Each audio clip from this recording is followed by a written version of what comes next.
Week 3 of the WATD Fantasy Draft is officially live. Thank you for tuning in. Don't forget, right below you there, like and subscribe our channel, now WATD Sports. You can find every update, every new video, plenty of content coming out this fall, so don't forget. Quinn, Johnny, Brendan with you this week. Welcome in, boys. Great week 2, a lot of points on the board, and excited to get things going here in week 3. Big week. Let's quickly look over some of the top scorers at the quarterback position, really lifting Johnny to not a victory, very incomplete board, but close enough to where he will be picking third this week. Jordan DePina with another unbelievable game. Just shy of 38 points in this one. Absolutely went off. 219 yards and 3 scores. He was your quarterback leader. Kind of a rough week for the quarterback position, actually, besides Jordan. But Brendan, you had the top running back, and I had the top wide receiver, Liam Appleton, with 9 carries for 38 yards and a score, and 6 receptions for 84 yards and a score. He also completed a pass in the game. And then I had Jay Camo from Cardinal Spellman, 30.2 points, 2 receiving TDs, plus a kick return for a touchdown in that game. So it was evenly spread. We each had a top scorer at a different position. But the way it's going to shake out this week, Brendan is going to pick first. I'm going to pick second. I think I may edge out Johnny if I ever get every score in, but Johnny with a lot of points in short order, 40, just shy of 50 points with only half of his team reporting. So Johnny will pick third. Points per player is a key stat. That's right. So with that, let's do it. Brendan. Lead us off round 1 here of the Week 3 WATD Fantasy Draft. Well, a matchup I'm going to be looking at right away is the Hanover-Stoughton matchup. I think Hanover has emerged as one of the top teams in the state, if not just their division. I think they can run the table and possibly get to the Super Bowl this season, which is why I think they're going to be running a lot in this game. They're going to jump out to an early lead, I think, and then just kind of coast from there, which is why I'm going to go with Vinny Mancini. All right, Vinny Mancini. Off the board. I'll tell you, he's probably looking to rebound. He did not do much for you last week, Johnny. Unfortunately, was kind of the anchor on that points per player thing. But I think for that reason, he's going to bounce back. And Brent, I think that's one of, if you're picking by matchup, one of the most favorable matchups I would say on the board this week. So with that, I'm going to go right back to it here with number 2 overall. And I'm going to go to the receiver room in Hanover, and I'm going to take John McDonald off the board for the first time this season. I think we're going to get around to the entire Hanover wide receiver room. Mackay had a big game for Johnny when he came off. I think John he's back-to-back big weeks. It's going to happen again here with Stoughton. So I'm going to go John McDonald here with number 2 overall this week, and that gives it to you, Johnny, number 3. I'm going to go quarterback first off the board. I'm going to go in a game that you did, Quinn, on Friday night over at Veterans Memorial. I'm going to go Mikey Galligan from North Quincy. I mean, he looked good against Braintree. Not necessarily the score didn't necessarily say so, but he looked good. He had a solid week 1. They're playing an 0-2 Malden Catholic team, which is a pretty good matchup for them. They are coming off a 36-6 win last year. So I'm going to go with Mikey as my quarterback. I like it. He has every throw in the bag. I was super impressed with him Friday night. A guy who I think too, when he decides to kind of take what the defense gives him a little more than hit the home run, which he certainly has the ability to do. But if he just takes what the defense gives him, his arm strength is crazy, and I think that offense can really go for them. I'm surprised it ended up being as quiet a game after how it started for them, but I think a great pick. So, Brendan, that brings us to round 2. I'm once again going to look at the matchup here. I'm just going to try and fill out my running back pool. I'm going to go with Bolus Satonwa from Middleborough. I like that matchup against Sandwich. I think that's going to be another game where Middleborough might be in contention early on, but then they build somewhat of a lead and then they try to run the clock out. Yeah, I think that this is a big bounce back week for them as a whole. A frustrating week against Holliston, who's a great team. Yeah, of course. Nothing to be. I'd say one of the best in D3, Yeah. if not just the Tri-Valley League. Yeah, so I think as a team they're going to look to bounce back. Baloo is due for a big game. I didn't get it when I had him. I think it comes this week. I'm going to go with my second pick, and I'm going to make it easy for you, Brendan. You can save your quarterback because I want to make sure I get mine. I'm actually going to the same last week matchup. I'm going with Garage Stones from Braintree. I thought he looked crazy good. Super cool story. Has a state championship ring already. Was the kicker for Catholic Memorial last year. Transferred back in now to his hometown team in Braintree, and that offense is legit.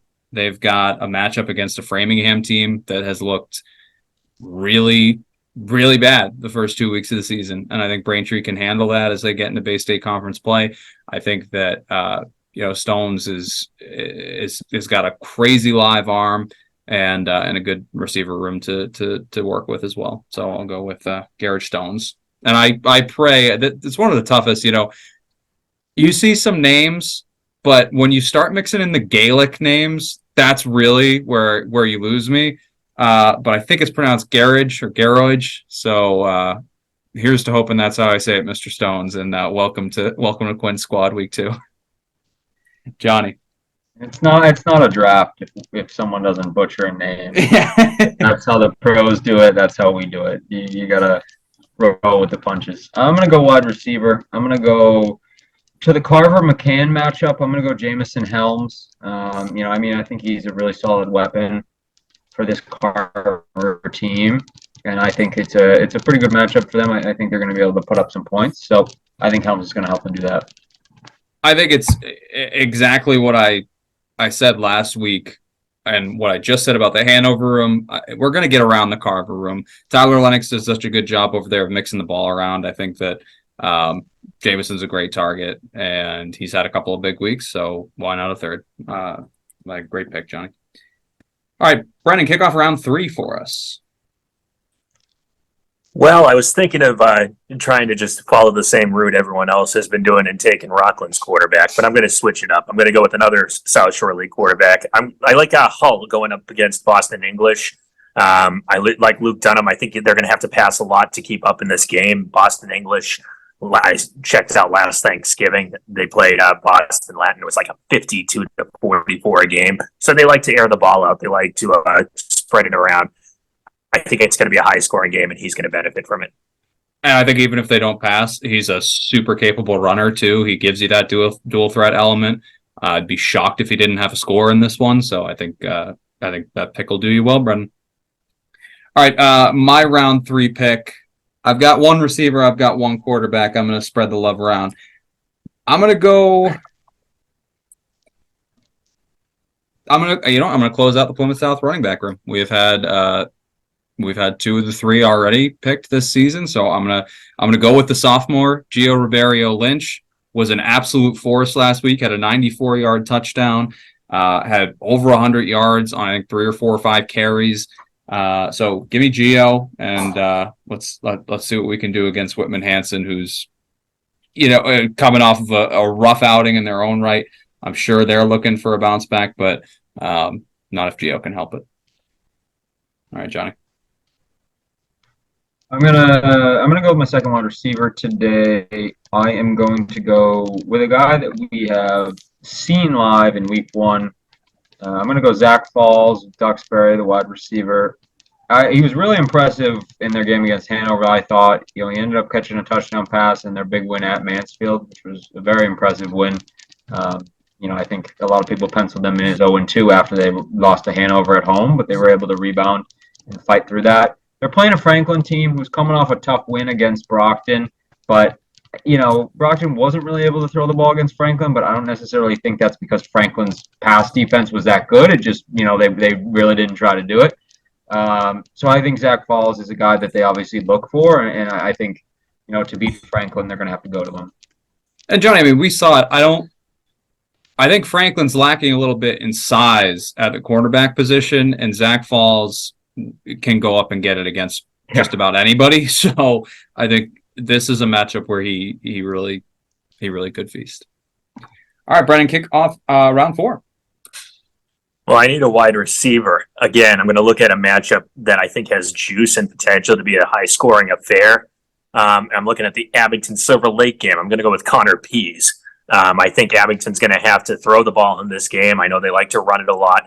That's always been part of the Jim Kelleher offensive game plan, but they've incorporated more passing in recent years, and I think Connor Pease has been one of their more dynamic receivers. He's going to have to step up, and he's probably going to get a score or two in this game. Yeah, I think so too. Quiet week for him last week, but they've got such a depth of weapons. And I think really as they try to kind of get things going, mixing in the tight end is going to be a 2-0 start for them already. If they can kind of add that layer to the offense, I think they're gonna be in really good shape. So Connor Pease off the board. That'll bring it to my 4th round pick. I've got one of each. I don't know if I want to take the first defense on the board. I think I'm going to close up. I'm going to close up my wide receiver room, and I'm going to try to grab both ends of a matchup. I've got the Braintree quarterback. I want the Braintree wide receiver. Give me Caleb Parsons Gomes. This dude is legit. He looked fantastic last week, and I'm going to count on him to have a big week again against Framingham. All right, Johnny. Yeah, I got a couple guys I got my eye on. I'm going to go defense, actually, right here. I'm going to go back to I picked their quarterback. I think their defense is going to have a big day as well. I'm going to go North Quincy's defense. Like I said, they're playing Malden Catholic, who is 0-2, and who they only gave up 6 points to last year. So I think that's a game where I look to North Quincy, to kind of put their foot down and come up big on both sides of the ball.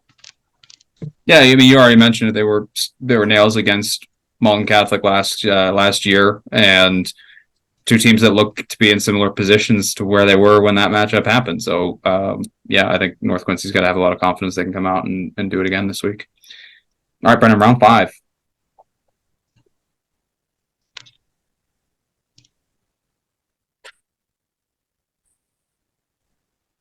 Have we decided what position Charlie Hartwell is for Situate yet? For a second. Oh, chaos. Yep, I got you. Can you not get me? You cut out for a second. Oh, sorry about that. I was going to say, have we decided on a position for Charlie Hartwell yet? Is he a running back or is he a receiver? What is he?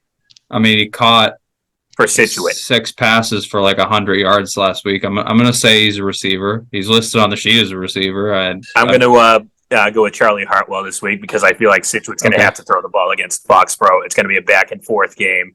It's not going to be easy for them, but they're going to be throwing a lot of screen passes. That seems to be the bread and butter of their offense, and he's been the biggest beneficiary of it.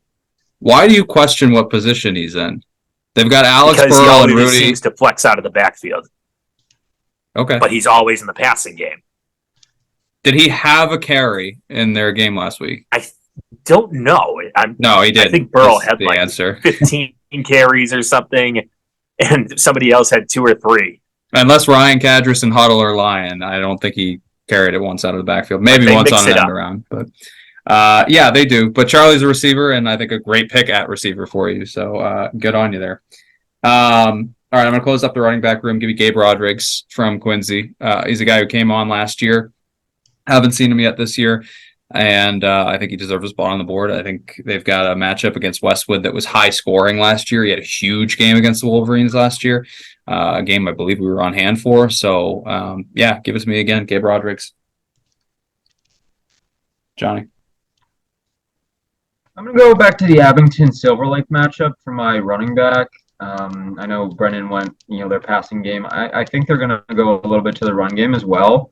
So I'm going to go with Mason Nash. Mason's a guy that had a pretty big week for them last week. So I think, Abington can have some success against Silver Lake, and I think Nash is a guy that will allow them to do that offensively.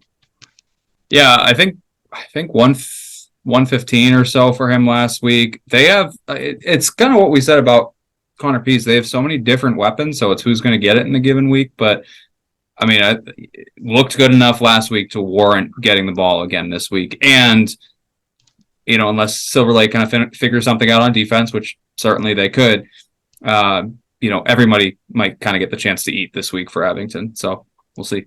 Mason Nash off the board. And that brings us to our final round. So I believe, Brennan, I believe I have to pick a defense, correct? 4, 5. Yeah, but this doesn't make sense then because you have Vinny, Ballou, Luke Dunham, Connor Pease, Charlie Howard. Oh, you do? When did you? Oh, Dunham. Yeah, so you didn't wait on your quarterback. So I need a defense. Go ahead. You need a defense. I'm going to go with Hanover right now. I led off with Vinny Mancini for the same reason. I think Hanover's going to jump out to an early lead, and then they're going to kind of cruise. That would be my early prediction here, just based on early results from the season.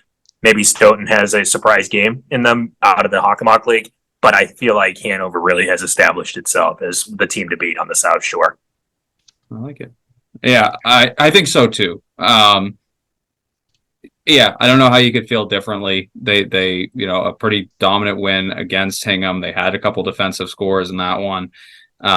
They just look great. They look like world beaters right now. This is a big week for them. I think it's a group that's not going to let itself succumb to a trap game. And I think this is a little bit of a trap game for them, just in that you've got Plymouth South on the horizon, right? And that's the big game on their season. And I think that, they're going to be able to,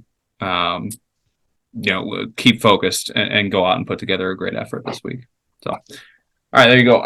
My final pick, I'm going to go with the Pembroke defense.